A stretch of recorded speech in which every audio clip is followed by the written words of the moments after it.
తర్వాత director Lokesh Kanagaraj AA23 పై concentration start చేశాడు.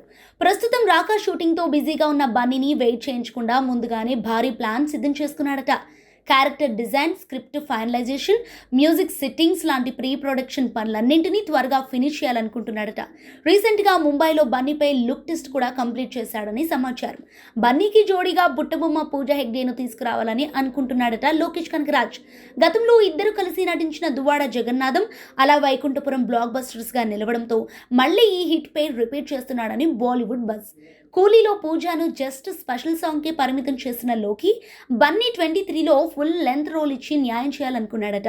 టాలీవుడ్ మీద అలకపోనిన పూజా హెగ్డే బాలీవుడ్లో ప్రూవ్ చేసుకుందామని వెళితే అక్కడ కూడా సక్సెస్ దక్కలేదు.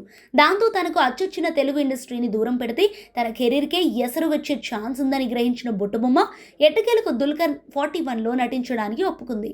ఈ సినిమా కోసం రెమ్యునరేషన్ కూడా తగ్గించుకుందిట. ఇక ఎన్నో హోప్స్ పెట్టుకున్న తమిళ ఫిలిం జననాయకన్ మాత్రం ఇప్పటికీ రిలీజ్కు నోచుకోవటం లేదు. బన్నీ సినిమాలో ఫైనల్ అయితే పూజకు గోల్డెన్ ఛాన్స్ దక్కినట్టే. పాన్ ఇండియా సినిమాగా తెరకెక్కుతున్న ఈ సినిమాను మైత్రి మూవీ నిర్మిస్తోంది.